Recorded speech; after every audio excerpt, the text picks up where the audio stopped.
Hai, Assalamualaikum semua. Kita dah start dah. Start Siap. dulu Start dah. daripada Okey, bunyinya. kita start from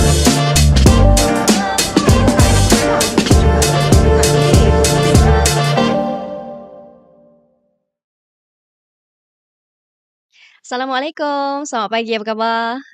Kembali dalam Bushra Podcast Sembang Santai. Hari ini bersama dengan saya, Syamira Nazir. Tapi hari ini saya tak kesorangan. Kita ada seorang tamu undangan yang sangat-sangat special. Kita bawakan. Cukup busy, tapi kita curi sikit masa.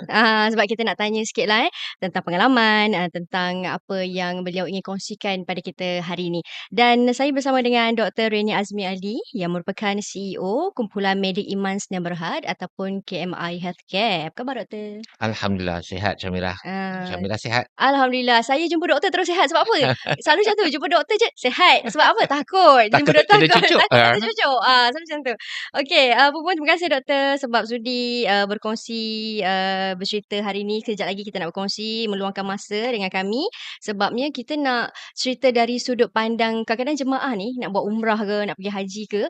Mereka tak tahu nak buat apa, nak start dari mana daripada segi aspek kesihatan, kan? Ya, Jadi sebelum kita masuk ke arah jemaah ni, kita nak berkenalan lah terlebih dahulu dengan KMI Healthcare ni. Saya dimaklumkan dia ada banyak cawangannya di Tawau, di ya. Terengganu, di Kuantan. Jadi kalau doktor boleh kongsikan serba sedikit. Okey, Kumpulan Medik Iman Sdn Bhd Mm-mm. nama syarikat lah. Mm-mm. Tapi kumpulan kita panggilkan sebagai KMI Healthcare. Mm. So KMI Healthcare ni ialah kumpulan hospital pakar dan yang besarnya ialah di Kuantan.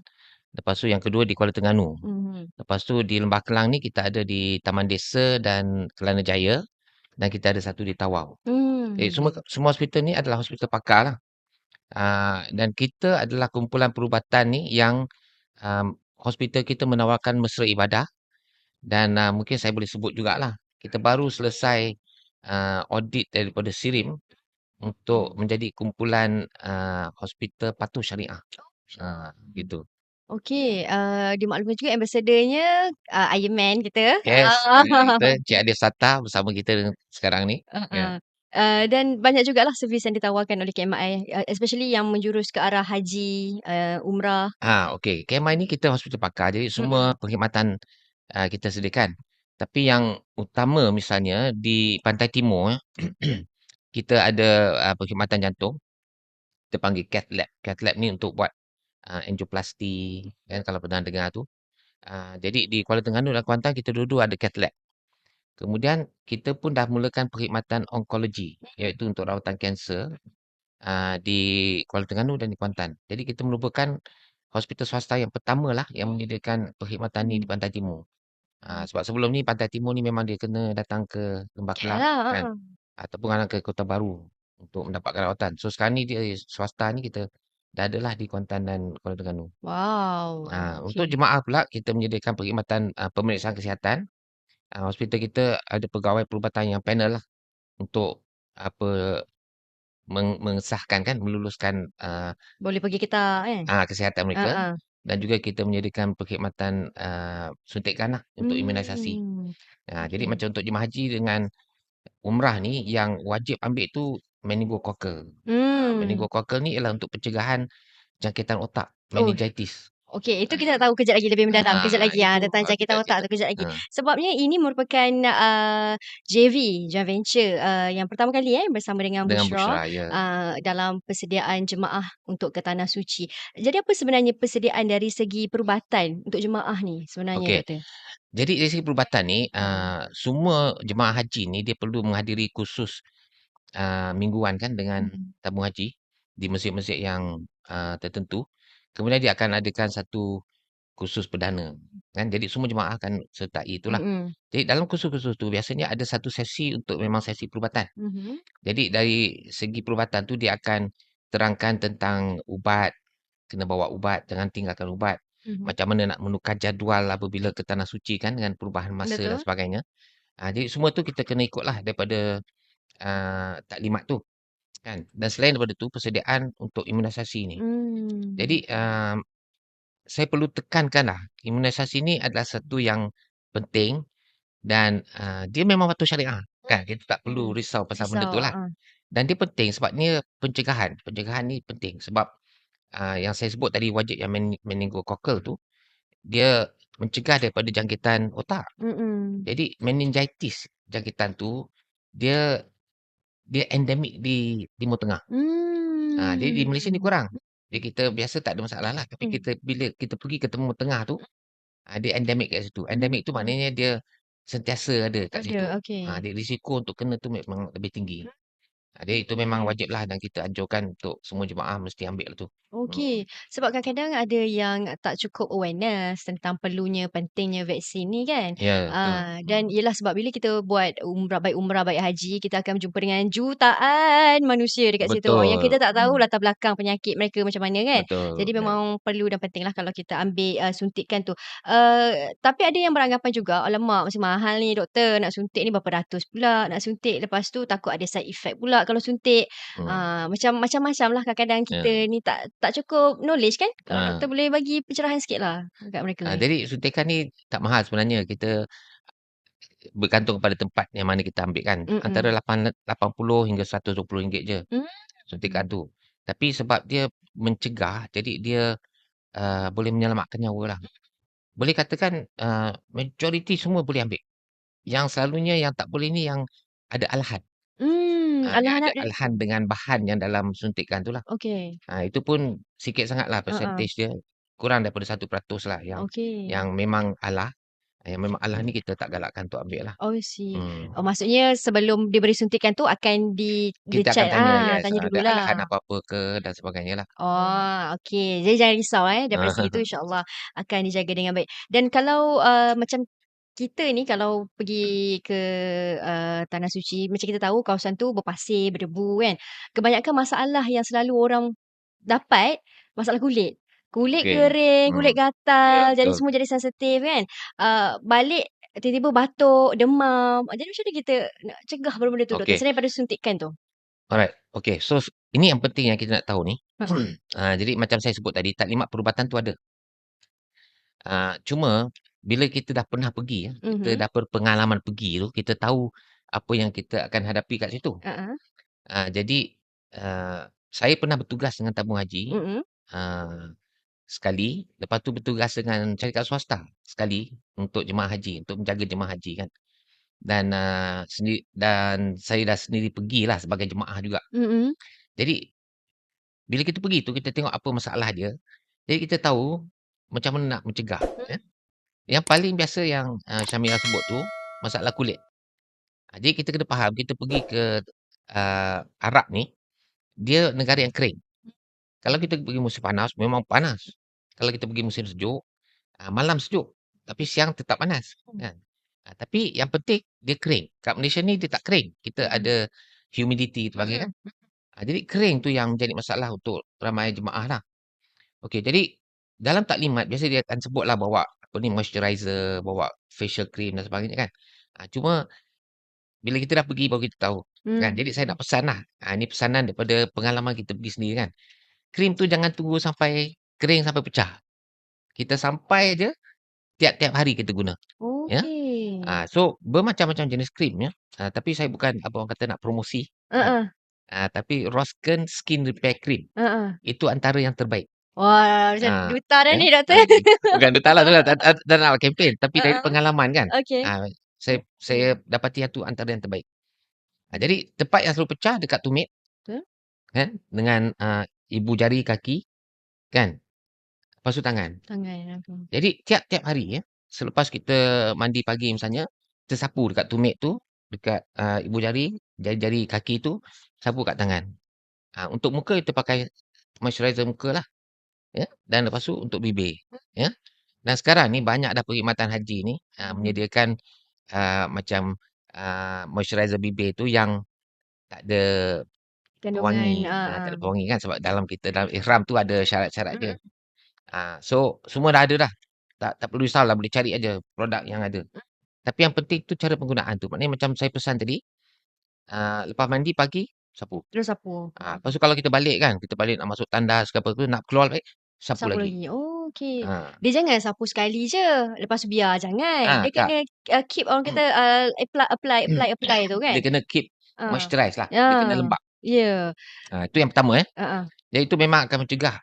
Kalau kita amalkan tu, insya-Allah kita pergi balik, kulit tak pecah. Lagi lembut je kulit kan sebab pakai moisturizer hari-hari. Tumit Okey, yang selalu heeh. pecah tumit. Yelah, Selalu betul. pecah tumit. Mm-mm. Itu yang pertama. Yang kedua, sebab orang ramai kan macam Syamira sebut tadi, orang terlalu ramai. Mm-mm. Jadi, percampuran tu kita tak boleh nak elakkan. Mm. Ya. Jadi sekarang ni, daripada pengalaman pandemik kita dulu, COVID tu, so sekarang ni kita pergi pun, baik kalau kita pakai mask. Kita pakai Hmm. mask. Jadi itu akan mencegah daripada kita kena batuk sesama lah. Hmm. Cuma lagi satu tu, sebab dia kering, kadang kita pakai mask, kita batuk juga. Tapi itu bukan batuk sebab jangkitan. Itu batuk sebab kering. Selalu bila jemaah balik ni, kalau kita jumpa dia dekat klinik ke, kat hospital kan, antara doktor-doktor ni lah, kita panggil tu batuk Mekah. Oh, batuk Mekah. Batuk Mekah. Heeh. Jadi itu pun untuk mencegah dan saya rasa dalam bimbingan haji pun dia sebut, air zam-zam ada di rata-rata. Mm-mm. Kita masuk Masjidil Haram ke, Masjid Nabawi ke, air zam-zam tu ada. Kan? So kita amalkan lah, masuk, minum segelas, kita nak keluar pun minum segelas. Paling kurang. Kan? Selain daripada kita minum yang lain lah. Tapi amalkan tu. Jadi kita, kita basahkan tekak tu satu. Air zam-zam. Kan? Yelah. Mari kita lihat kat situ, air zam-zam is everywhere kan? Betul. Kita ambil lah apa kelebihan untuk minum air zam-zam tu. Sebab air Mm-mm. zam-zam macam mana pun, air yang terbaik di dunia untuk Betul. minum. Kan? Tak jumpa dekat KL lah. Dah sampai sana, Ah. minumlah dengan kerap kan? So itu dua yang paling penting lah Okey. dari pengalaman tu. Untuk pakai pelembap tu dan untuk minum air tu. Saya rasa untuk bagi macam senang juga nak ingat minum air, antara tips yang mungkin jemaah boleh lakukan, sebelum solat minum, selepas solat pun minum. Boleh Itu macam tu, lagi doktor? bagus. Ya. So kita ingat. Dan nak pesan juga, selalunya pakcik-pakcik, makcik-makcik kita ni yang dah lanjut usia ni, dia risau kalau minum, nanti masuk masjid, nak nak kita terkencing. nak kita tanda pula dah. Macam Lepas tu tu pula. nak pergi cari tandas. Lepas tu Ha-ha. di Masjidil Haram, tak semudah lah nak cari tandas. Kena Mm-mm. keluar kan. Ada Mm-mm. tandas lelaki, tandas perempuan dan sebagainya. Tapi tu pun jangan risau sebab cuaca kering. Jadi kalau kita minum pun, kita akan kehilangan moisture tu daripada peluh kita. Tapi kita tak rasa peluh. Sebab sana kering. Jadi di sini kita peluh sampai boleh basah baju kan. Tapi di sana tak. Tapi kita sebenarnya kita berpeluh. Kan? Okey, itu yang pertama. Yang kedua juga, bila kita masuk Masjidil Haram, terutamanya lah, Masjid Nabawi okey sikit, tapi Masjidil Haram ni, kalau kita rasa tak tahan sejuk, kita cuba masuk ke masjid yang asal tu. Jangan masuk ke masjid extension baru tu. Extension baru tu kuat, aircon dia memang kuat. Okey. So situ memang sejuk lah kalau takut tak boleh nak tahan daripada nak pergi tandas kan. Jadi cuba masuk awal, pergi ke tempat yang masjid asal tu. Wow, banyak okey. dah ni. Doktor dia bagi shortcut punya cara ni macam mana kan. Hack je. Macam mana nak tahu kan. Okey, ada juga jemaah yang kadang-kadang tertinggal ubat. Dia dah Okey. siap semua prepare, tertinggal ataupun kehabisan pula ubat. Tak cukup stok yang dibawa. Tu macam mana? Okey, terutama sekali yang kena makan ubat secara berpanjangan kan. Misalnya orang yang ada darah tinggi, ada kencing manis kan. Itu penting sangat, tak boleh tinggal. Tak boleh tinggal. Jadi kita buat persiapan awal. Tapi sekarang ni, sebelum kita pergi ni, sekarang ni, siapa yang dengar podcast ni, terus ambil gambar kan, preskripsi ubat tu. Maksud preskripsi ubat tu yang kat mana? Yang dekat... Yang dia akan dapat daripada klinik ke Oh, hospital kan. okey. Mana ubat apa yang dia makan, dos dan sebagainya. Kalau boleh bawa lah preskripsi tu. Tapi sebab saya showkan ni, biasanya orang mungkin terlupa, tapi handphone insya-Allah tak terlupa. Kan? Handphone tu sentiasa dengan kita. Kita pergi mana pun, insya-Allah handphone tu bawa. Dan sekarang kita ada kemudahan tu. Jadi ambil gambar preskripsi tu. Kalau tak ada preskripsi lah misalnya, ambillah gambar ubat-ubat tu. Ya? Jadi sentiasa ada dalam handphone. Jadi kalau misalnya tertinggal, terlupa, habis stok, kita terpaksa beli kat sana lah. Yang pertama kita pergi ke klinik-klinik Malaysia lah. Tapi dalam peraturan baru ni saya difahamkan tabung haji pun tak dibenarkan buka hospital sekarang ni. Kan? Tapi klinik tu saya tak pasti. Jadi mungkin masih boleh pergi ke klinik di maktab-maktab tu untuk mendapatkan bekalan. Tapi kalau terpaksa kita pergi ke farmasi. Farmasi banyak di Mekah, di Madinah. Kita tunjuk preskripsi itu dan kita beli. Okey. So kita boleh beli di Mekah. Cuma kita pesan bawa ubat tu sebab di sana mahal. Ubat di Okey. sana mahal, kan? Jadi bila kita terpaksa pergi ke farmasi, kita Mhm. nak beli ubat, Mhm. bila nak bayar tu pastikan kita tengok label kat situ. Ya. Jangan main beli je. Jangan main beli. Bukan nak kata apalah sebab Ha. kadang-kadang dia charge tu mungkin dia terlebih charge, kan? Jadi Hmm. kita check lah harga ubat kalau ada kat kotak ke dekat Ha. dekat apa tu, dekat tempat dia letak ubat tu kan. Kita check ubat tu, kita check tu. Sebab ramai juga yang macam Yelah, tak biasalah. ah, Itu biasa. nak sebut tu kan macam Ha. terkenalah kan. Ha. Sebab ubat sana memang mahal kan. Hmm. So kena tengok betul-betul lah label dia dengan harga dia sekali. Ataupun sebelum pergi tu buat research dulu kan, berapa kalau harga di sana, mungkin Ha, berapa harganya, kita boleh buat boleh research. buat research supaya kita tahu anggaran harga dia Anggaran kan. harga. Tapi macam saya pesan tadi, lepas ni terus ambil gambar ubat. Better macam Jadi tu. just in case tinggal tu dah ada dalam handphone lah. Ha. Kita punya rekod ubat tu. Terus ambil. Yang paling senang juga, terus stock up ubat tu, simpan terus kan. Buat stok untuk pastikan cukup sampai Cukup habis. untuk dia. Kalau itu daripada segi ubat-ubatan.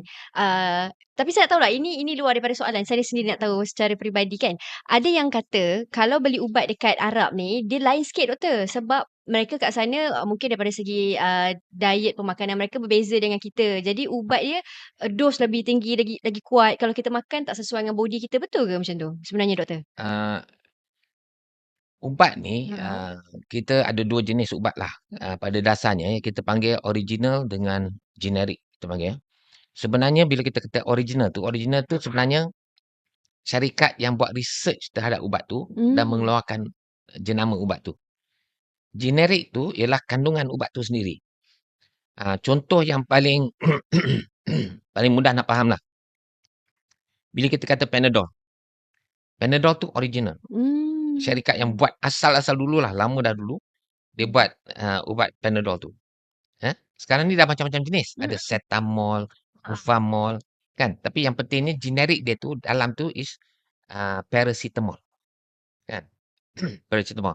Jadi bila kita nak pergi beli ubat, kita kena tahu nama generik dia lah. Satu penting ada preskripsi tu dengan ambil gambar yang kita boleh tengok kandungan dia. Kan? Jadi kalau kita cari Panadol tu tak ada, kita carilah paracetamol. Kan? So ubat tu sama. Tapi keberkesanan dia tu mungkin berbeza dari segi kandungan dia lah.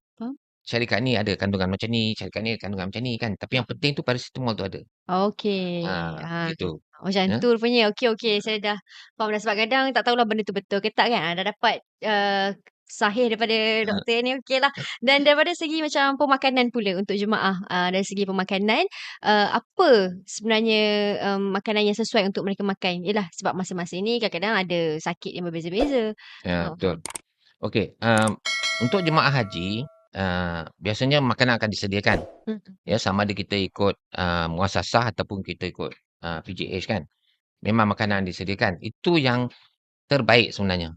Kita makan apa yang disediakan. Ya, sebab sekarang ni memang kita ada standard lah yang kita jaga kan untuk sediakan makanan untuk jemaah ni.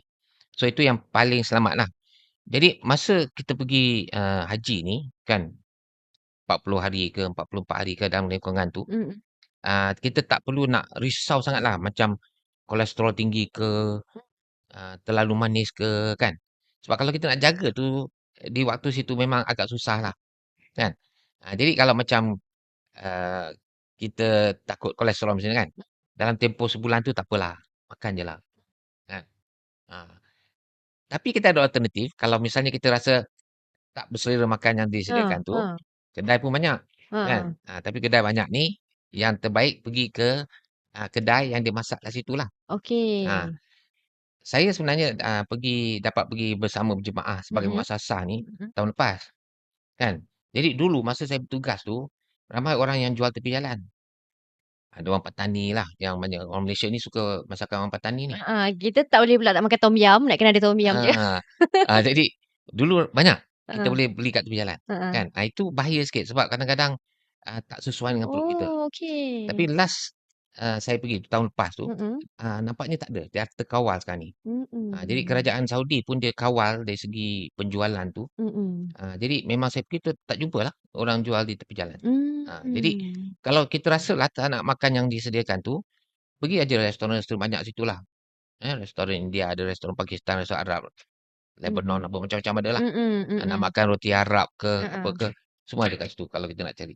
I Hmm. see. Jangan risaulah daripada segi makan tu kan. Jangan Macam risau. doktor kata, makan je. Tapi dalam makan aja tu pun dia kena tahu kontrol jugalah Ya, betul. kan. Yang kontrol biasa tu kontrol lah. Yang boleh kontrol kita kontrol Dan kalau untuk kekalkan stamina dalam haji yang dalam masa sebulan lebih tu juga, macam mana apa aktiviti yang ringkas yang jemaah ni boleh buat dekat bilik hotel ke, dekat mana-mana ruangan yang ada Okey. untuk kekalkan stamina tu? Okey. Itu pun dari segi persiapannya. Hmm. Dalam taklimat-taklim haji pun kadang dia akan sebut. Tapi itu pun saya anjurkan sangat-sangat. Sebelum kita pergi haji ni lah, walaupun penerbangan dah start kan, Mm-mm. tapi kita banyakkan berjalan. Tak perlulah pergi gym ke, jogging ke, at least berjalan. Okay. Kan? Maknanya kalau kita kat rumah tu nak pergi kedai cari nasi lemak ke, surat khabar ke, jangan naik motor, jangan bawa kereta. Kan? Kalau kedai tu dalam perumahan kita tu, jalan kaki. Pergi, Okay. balik. Kan?